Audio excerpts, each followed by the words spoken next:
Nigerian Union of Allied Health Professionals. Comrade Kamal, thank you for joining us. Thank you for having me. Yeah, great. And to my far right is Comrade Ben Asogwa. He is the chairman, state chairman, Trade Union Congress of Nigeria, Enugu State Council. Comrade Ben, thank you for joining us. Thank you for having me here. Great, great. Good to have the two of you. And very quickly, we would like to know, dichotomy is usually a buzzword in several sectors, including healthcare. So tell us, as a pharmacist, how has this affected your practice? Well, so numerous. Dichotomy has become an order of popular names for the second 2 decades ago, especially in the health sectors. And it has severely affected the moral, practice, and self-esteem of the majority of our members. We have dichotomy in terms of payment, dichotomy in terms of practice, dichotomy in terms of denials to raise to just satisfactions, dichotomy in terms of giving a privilege to exercise your administrative experiences as a leader. So if you take this one after the other, you see that it has completely eroded morale and desire of our members to fully discharge their professional expertise that will lead to the achievement of the needs while we have the systems. Okay, okay. So let's just take one example and see. You currently go to a health sector in particular. The majority of key players in the health sectors, especially clinical sectors, nobody is of less than degree holders. And the public service rule provided that whoever attained that minimum for qualification can rise to his peak. As I'm talking to you now, you can see that 80% of our members who are qualified to raise to their peak have denied to do that. Please hold that thought, and I have a follow-up question. Oh. So you said 80% of your members are not allowed to get to the peak of their profession. Yes. What exactly is the peak in terms of grade level? Yeah. And as we speak, what is the most that the pharmacist can get to right now in the industry? Every healthcare professionals, let me meet myself with that fair. We use what we call consolidated health science structures. And the highest peak you go is grade level 15, step 9, which has to be a directorship. So if you take statistics on those who are qualified to be at that grade level and those who are currently enjoying that, there are more than 85 that who have not been hired. It's a great dichotomy that affects our systems. So grade level 15, step 9 is the maximum you can go at comprehensive level. When you go to our counterpart grade level science structures in the same ministry and the same systems, which is commerce, consolidated medical science structures. Commerce 5, 7 is the maximum. You can see thousands of them have gone to that peak, while our members, only few are your opportunity to go to that peak. Can we call that the dichotomy? It's a great dichotomy that affected the input of our members because people have already 20 years to come, they already lose confidence in the systems. All right. It's one of the out of the forces. All right, so very quickly, Josh, before you get to your question, Comrade Ben, you're a medical laboratory scientist, really. Yeah. I want to pose the same question to you. How has this dichotomy affected your practice? All right, in the health sector, when we talk about dichotomy, some people may not understand it until they are there. We have a situation where in the system, fellow employees see themselves as employers to others. You work in a system where a doctor will see a nurse and feel this is my employee. He will see a medical scientist and think he's my employee, forgetting that all of you were employed by the big organ that is government for you to deliver services to the people. And like Comrade President Kamal mentioned, we have cadre for each of the professions, and the scheme of service has defined it already, and the necessary qualifications. You have a situation where somebody will come to another person's field and say, I must be your head. Why must you, for instance, if you read medicine and decide to specialize in another field, that is the field of pathology that has to do with laboratory medicine, that doesn't make you superior to the person that took it as first course, studied it. And that, what makes you maybe a pathologist or a consultant in that field is fellowship. He has his own fellowship. For instance, in the medical laboratory, we have fellowship program, like we have in medicine and pharmacy and co. You get your own fellowship and feel that another person's fellowship is irrelevant. And in these fields of learning, I don't want to just limit this discussion to my profession specifically, because it affects other professions in the health industry. We have people that have gotten to the echelon of knowledge in these fields. People have their master's, PhD, and fellowship in their profession. And you say, oh no, you are not qualified to head yourself, so I must come from somewhere and head you. That is the worst of it all. Like the issue of directorship. You say, no, you cannot be promoted to directorship. Some hospitals will tell you, we have 2 directorates in the hospital. And when you ask them which directorates, they will tell you Director of Administration and the CIMAC. CIMAC is ordinary appointment, that's Chairman and Medical Advisory Committee. There should be a committee in the first place for you to be chairman of that committee. But go to hospitals, no committee exists. The person you appoint as CIMAC is chairman to himself. Because when you look at the Medical Advisory Committee, it doesn't exist anywhere. But ordinarily, it presupposes that when you come to a health institutions, especially the tertiary levels, where we have this either clinical head or chairman medical advisory committee, there should be a committee made up of clinical service providers, like those in medical doctors, the physicians, medical scientists, pharmacists, nurses, and co. There should be the team that will form the medical committee, the clinical committee, where the CIMAC will now chair. But you have a situation where there are only the people there. And when you want to appoint CIMACs, you go to some hospitals, they will have CIMAC, Deputy CIMAC 1, Deputy CIMAC 2. These were not a creation of the law. All these Deputy CIMAC, this and that, were not created by any existing law in the health industry. But they will create all these rooms and give it to one profession. So when you have such a thing, you stay in your own field. In fact, what we have in the health system is where a fellow employee will decide what he should be paid and decide what other employees should be paid. For instance, we've had situations where we agitate for salary enhancement, and you see fellow employees coming from their own organization to say, you should not be given anything. Your own salary structure should not be adjusted, just adjust our own. So it doesn't, what happens in the health industry of this country, I wouldn't want to go beyond what you asked me, but as we go further, we'll x-ray the issues we have and why this system cannot change except we begin to change the leadership system that exists there. Because when we talk about even corruption, we look at president, governors, and but these health institutions in Nigeria are the corridors of corruption, where as chief medical director, you do anything you like and go free. Nobody asks you questions. So, but let me not go there for now. No, I would even now like to ask, are there any government policies or regulations in place to make sure that there is a balance to these things? In fact, the one we have is one-sided policy.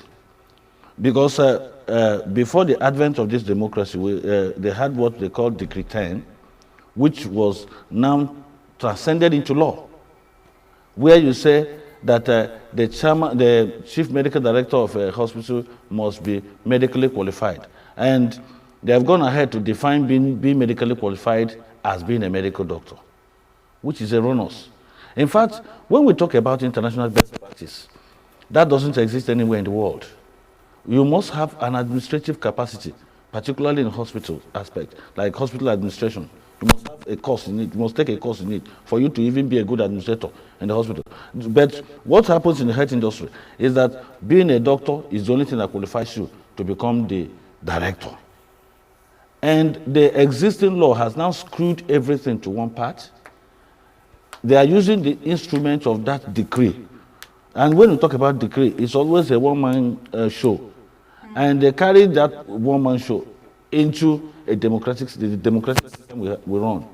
So we don't even have good structural system based on laws and policies that can allow for equality. But we still have scheme of service that gives every profession their own ground and the professional delineation.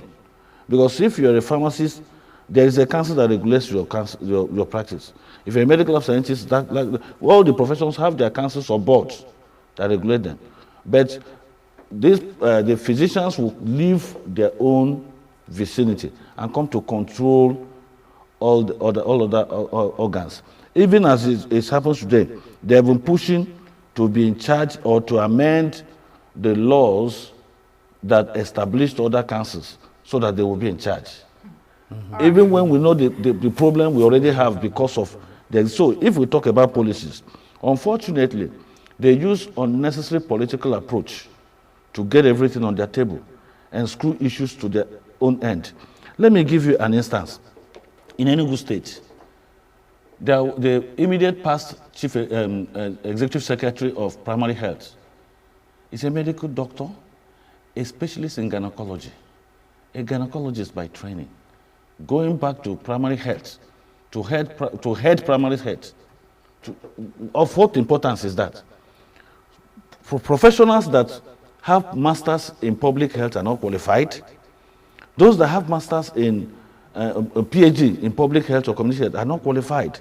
It is only a doctor that trained as a gynecologist that will go and head primary health. When we know that under normal circumstances, primary health plays major role in preventive medicine. So if you look at the way we are modeling things, I don't think that the health sector in Nigeria can go any further distance with the structure we have on ground. We don't even have good structure in terms of policies and laws. All right, Comrade Kamal, I'm coming to you. Comrade Ben has made some very strong points. And sitting here, we've been able to draw some root cause analysis, as to the cause, the major reasons why this, subsists. And what struck me was what he mentioned about Decree 10. Thinking in my mind, with my memory serves me well, that was when Professor Luke Ransom Kuti was the Minister for Health. And for some reasons, you understand, some of his policies, like he mentioned something like being medically qualified. You are the national chairman for Nigerian Union of Allied Health Professionals. Can you give us an overview of some of the things, strategies or interventions, your group has actually done to see how they can correct this anomaly? Okay, thank you very much. That Decree 10 has actually caused serious damage to the strong structure we have earlier before the Decree 10.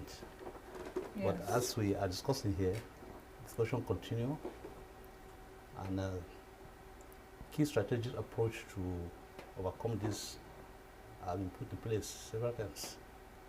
Precisely in 2001, we collaborate with the lawmakers to ensure that that Decree 10 is now capped 2004 now, and we made attempt for it to be amended so that some of the key areas that that's affecting the... What were some of the outcomes? If you made an attempt, yes, what are some of the outcomes? That should be amended. So that bill was moved up to the level of public hearing. Okay. Unfortunately, the 8th Assembly could not complete it. Recently, again, there was an attempt to amend some part of it again by somebody. We also insisted that the last procedure should be captured together. So we're waiting for the outcome of that public hearing, whether it will actually reflect our input. And the key things we want there is the leadership of the federal health institutions should be made open to all qualified healthcare professionals, or any healthcare professional that has a degree and additional administrative knowledge that will enable him with experience to lead. And that will bring to board what we call a scientific comparisons for clear monitoring and evaluations, because what we are having now is more of the monopolized leadership styles. And when you have a monopolized leadership style, nobody sees wrong about it. And what that also causes is that when you now call a stakeholder of administrator of hospitals to come and discuss, you see monopolized decisions. So nobody brings a different idea of how things should be done, and they see it as a perfect thing to be done. But when that decree is amended and make it open, I will begin to have 1 or 2 head of hospitals from different backgrounds. We may have some key indicators that we can use to ascertain who is doing better, who is not doing better, and that will bring a professional input in it. Absolutely. Then, attempts was made severally to bring some policy or circulars on board. Some profession has gone to study further to improve their input in the healthcare service delivery. Consultancy cadre for pharmacists has come. Some people are still going, and our parents' ministry, our employer, the Ministry of Health, has gone ahead and given directive and circular for implementation. But because these physicians are the leaders, they are using administrative tactics to block it. These are the documents we are talking about now. So now, there are several attempts, there are several policies that were even approved that will narrow these problems. But they're using their own position to not allow it to happen. So we are doing, as a unions, our role is to ensure that the rights of our members is achieved. The desirable working environment for our members to exhibit their expertise is making available. And we are working strongly and persistently towards ensuring that the social circulars comes. And we ensure that there. So we are not deterred. We are to ensure that such approach will definitely come to be. But the most important thing that will be is that government needs to visit this leadership, this monopolized leadership in the system. That's what's killing us. All right, coming to you, Comrade Ben, very quickly. You are the TUC president, chairman, Enugu State Council. So, at your level, at the sub-national level, what has your group or association done to ameliorate this lopsidedness and get things working smoothly?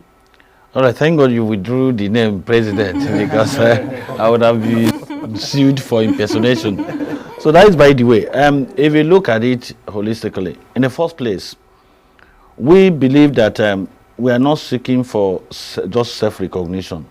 The people at the center point of this discussion are the patients, the sick Nigerians, who must be given the required services. And we must understand this. Nobody is looking for a position where he must be seen as, but that is what is killing the health sector in Nigeria. Some people are doing it with ego. They've forgotten that it's a kind of calling where you must render services that circle around delivering the services to the consumers who are now the patients.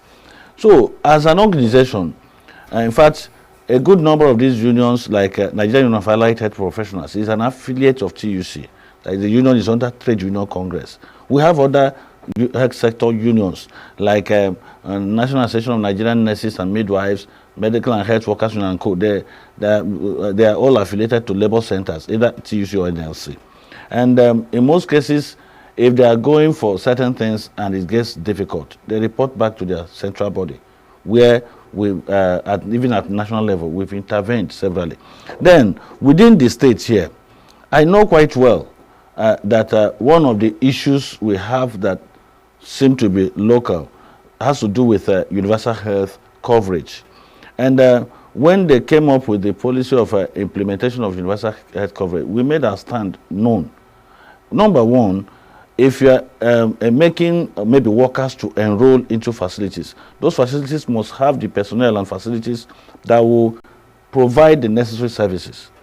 And we know that it starts from the personnel, because what we are doing, just like what we are doing now, which a kind of is giving out informed understanding of what is happening in the health sector, is part of the role. But the major thing we have to understand first is that it's everybody's role, particularly for those that are in government. So we have even done some kind of reaching out. Trudeau, the way we do it is such that TUC cannot just jump into the health sector. TUC can only come in when the health sector unions invite them into what they are doing. But coincidentally, I'm also the leader of that health sector in Enugu. And that is why I can authoritatively talk on this. But if tomorrow another person takes over and is from another sector, you don't expect him to understand it quickly except you bring it to him. But all the same, every of their effort is made in conjunction with the Labour Center. So we've been together on this. I want to also use this opportunity to make government understand the need for us to adopt international best practices. I can tell you for sure that most of the cases treated in Nigeria, I mean disease conditions, are not even either properly diagnosed or so. And that is, the diagnosis aspect is also a key part of medicine. Go to private hospitals, they treat what they don't even know because of the kind of system we run. And when you look at all these things, it's circled around system of practice. Let me use the teaching hospitals we have in Nigeria as a case study. You go into teaching hospitals and we have doctors referred to as consultants. Patients are admitted under them. But if they admit 100 patients under a consultant, if he happens to see 2 out of the 100 before they are discharged, those 2 will be lucky. Because he will be a consultant at University of Nigeria Teaching Hospital, Nnamdi Azikiwe Teaching Hospital, Federal University Teaching Hospital, Abakaliki, everywhere, and will attend to none. That is a killer system. So, as a Congress, we believe that it's high time we began to look deep into what happens in those institutions. If somebody is appointed as a chief medical director, he's not given the powers to do whatever he likes. It's not a family business. He should be accountable.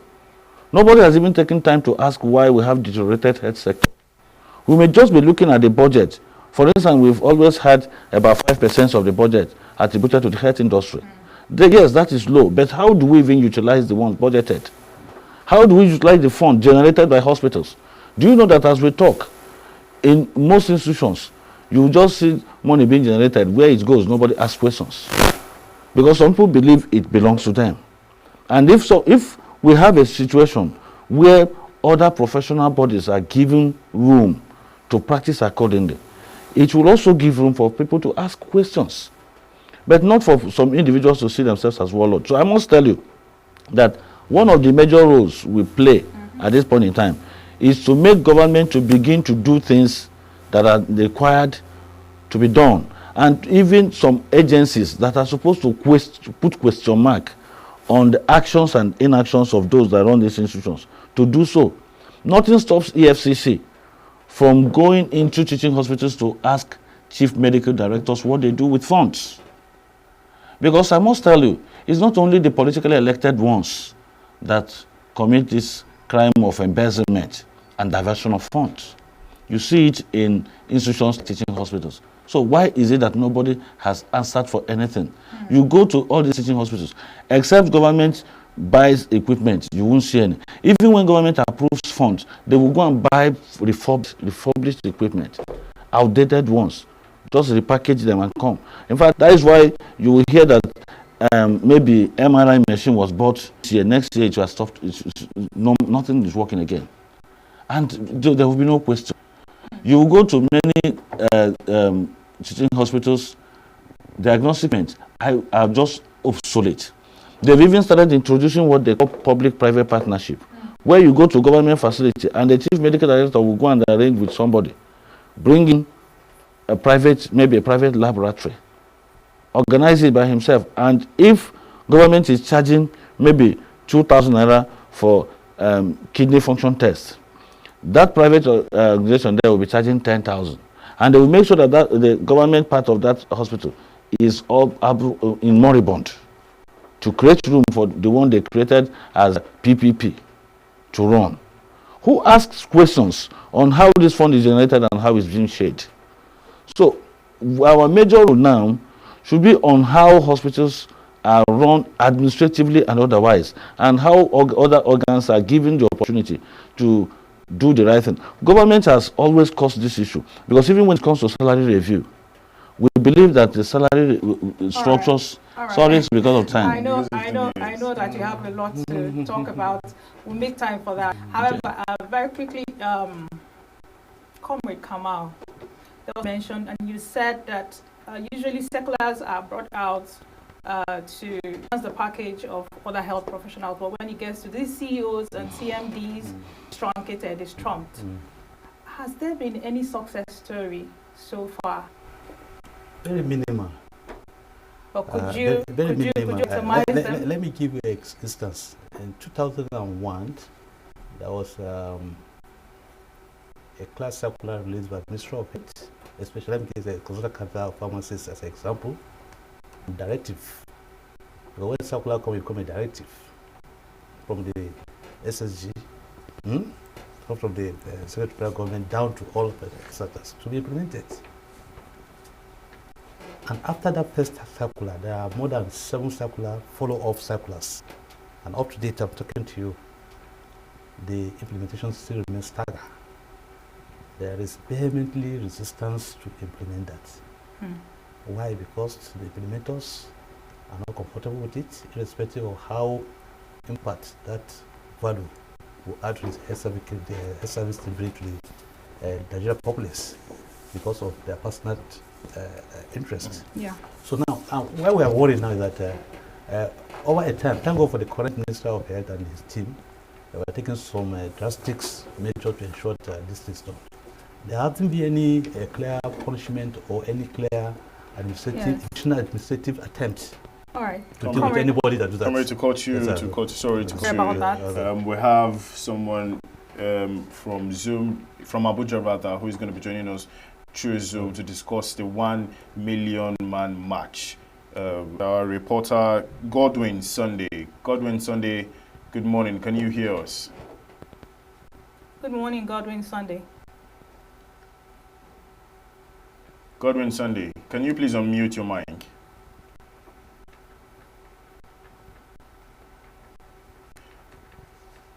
Godwin Sunday, are you still with? Okay, we'll come back to Godwin Sunday when we have him. Please, comrade, you can continue. Thank you. Very much. So, what as I'm saying now, what we expect is that when setting there are key and clear defined rule of games of engagement. So, and a subordinate cannot be given directive, and you can decide on your own. I just wonder, these are public sectors that you have made ahead to complement government policy, and you come with your personal agenda that this is what we want to achieve. But are there success stories? There are success stories. It's very minimal. I say that it's minimal, very insignificant. Let me say it's very insignificant, because as you can see, if there is a circular, the next thing is for the next person to lead like actions. A circular that came into 2001, and up to now we're talking about 2020, 2001, and not 2020, 2021. Sorry, now we're talking 2024, 25, and no any clear indication to implementation. And somebody that gives a circular doesn't take any help. It is when this minister came and they will see that they are even sanctioned, threatening of sanctions. They will not do sanctions. If that kind of sanction has come earlier, the performance of the health sector would have go higher than higher. I want to give that kudos to the Minister of Health and the Social Service for what it's doing now. So I bet you that not going back on this issue will ensure all right, that... Comrade Kama, thank you very much. We'll be going back to Godwin Sunday in Abuja. Godwin Sunday, can you hear us now? Can you kindly unmute your mic? Godwin Sunday is going to be giving us updates on the 1 million march happening live in Abuja. Godwin Sunday, can you unmute your mic? I can hear you. I can hear you. Go ahead. Go ahead. Good morning. Okay. Thank you. Can you give us updates on what is happening currently in Abuja? All right. So right now in Abuja, the sun is high. I don't know how it happened, but then we are having a very high intense sun weather right now in Abuja, and I'm right here at AYA, which ought to be primarily the convergence point for demonstrators coming in from Nyanya axis of Abuja right now. But we've not seen any demonstrators so far in the 1 million march, and this is already 11 o'clock. We've not seen any demonstrators coming in from Nyanya. Coming in from Cuba, we've not seen any demonstrators coming in, and we've not seen demonstrators coming in also from the Lupe axis, which we're trying to touch also at this point. We don't know if there's going to be actual 1 million march in the Federal Capital Territory today, but we're still keeping our fingers crossed. But then, this is the AYA Axis of Abuja, and so far so good. Nothing is happening here right now. Nothing is going on here. All right, Godwin, are there security operatives in sight? Godwin, can you hear me? Yeah, there are security operatives inside. If you can see at that point, you have security officers at that point. They also have security officers at this other point in Abuja. Under the bridge, there are security operatives everywhere within this place. Under the bridge, there are security operatives, strong security presence all around.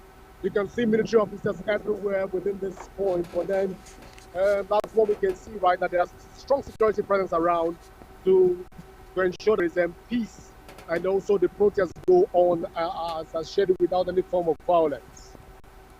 All right, Godwin, with the current situation on ground and the number of people around, do you think this 1 million man move is going to take place?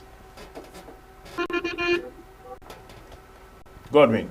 All right, so going by the updates I have right now in Abuja, looking at it from AYA, which is like one of the most the flashpoint in Abuja, where you know that in AY we should have protests already going on. It is going to be a 1 million march already. By now, you should be able to feel the air of the 1 million march within the Federal Capital Territory. But if you're not getting anything from the AYA at this point in time, I doubt if there will be a 1 million march in the Federal Capital Territory today, because AYA has always been one of the assembly points for people within the Federal Capital Territory to be able to gather. It is going to be any form of protest or demonstration, but there's no form of assembly or any form of convergence or any form of gathering within the AYA axis. As you can see right now, these are all the axes on the AYA, from the four corner, coming from Kuba, coming from Apo Bridge, coming from Nyanya, and coming from Lube. There is actually no form of gathering of any sort. So I doubt if there will be a 1 million march today, but we're still keeping our fingers crossed that something will come out from all of this today. All right, Godwin, were you able to engage in any form of conversation, any security operative or any protester, regardless of the fact that the convergence didn't happen? Were you able to talk with anybody to find out what their views are concerning what's going on? Yeah, we were able to speak with of course, the security personnel don't want to speak to us. They don't want to talk to us at this point in time. But we've been able to talk to some youth, and what we've gotten so far is that the protest has been sabotaged.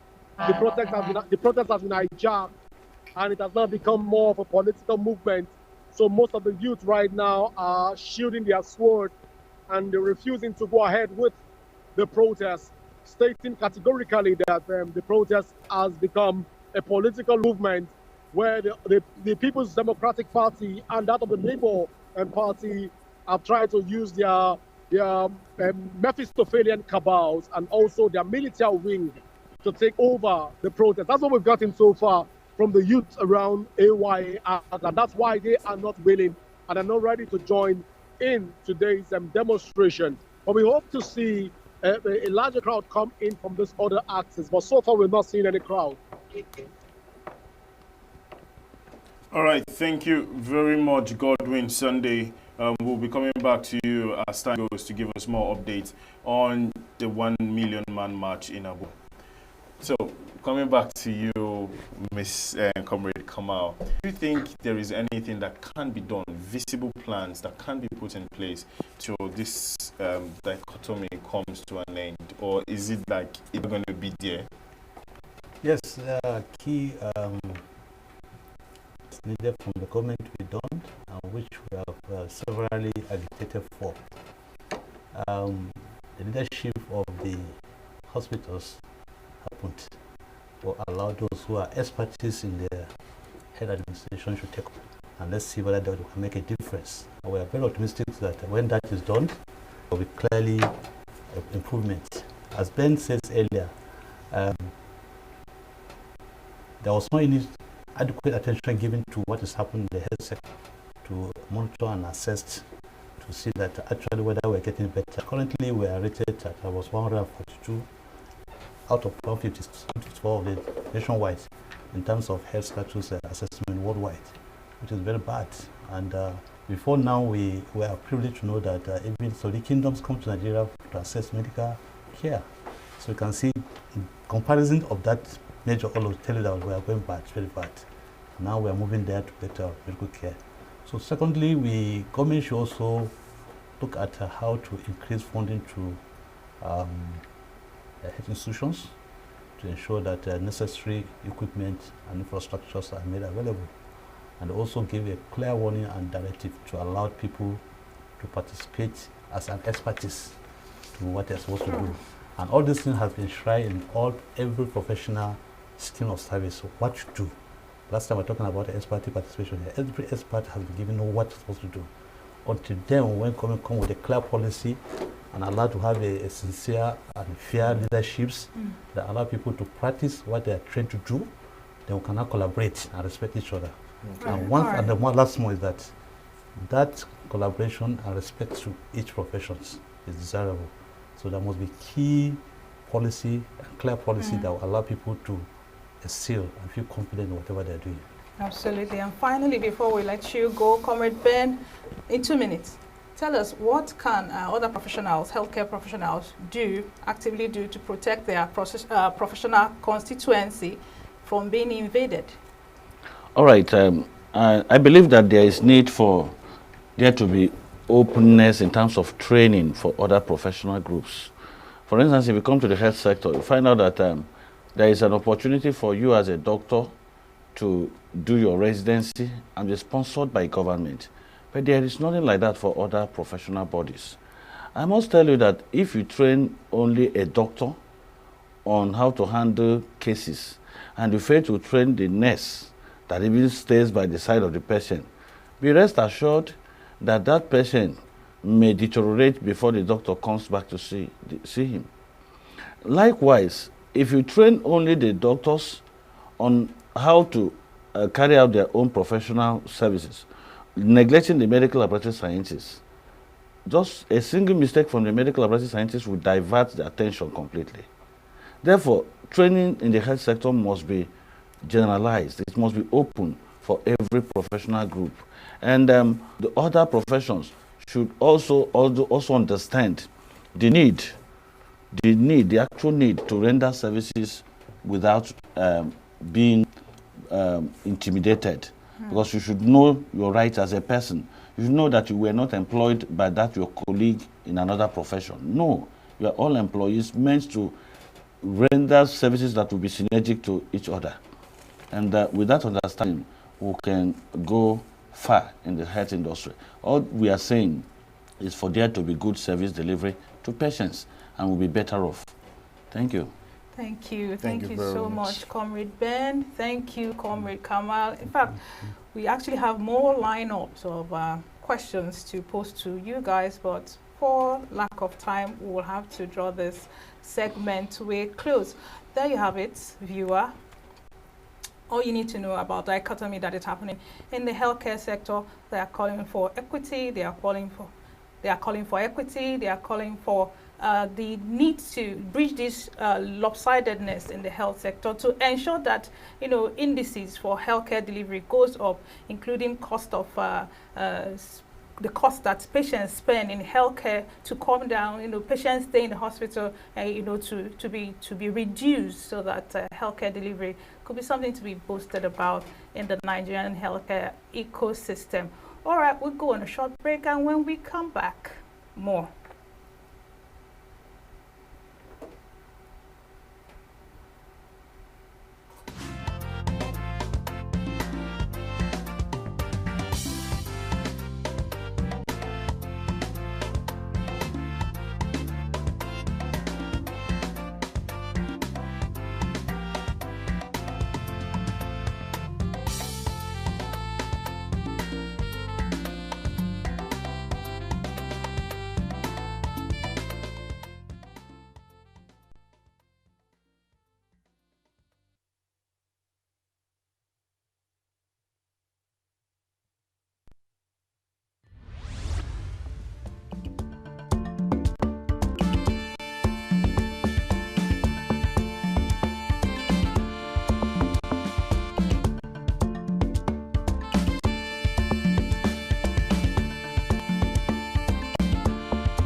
And that's a wrap for today's show. We hope you enjoyed the headlines, the reviews, and our conversation with today's guest. It's been a great morning with you all. Remember, the news doesn't stop, and neither do we. We'll be back tomorrow with more of what you need to start your day informed and inspired. My name still remains Joshua Ritogun. And I'm still Chigi Chiagoram. Thank you so much for staying with us.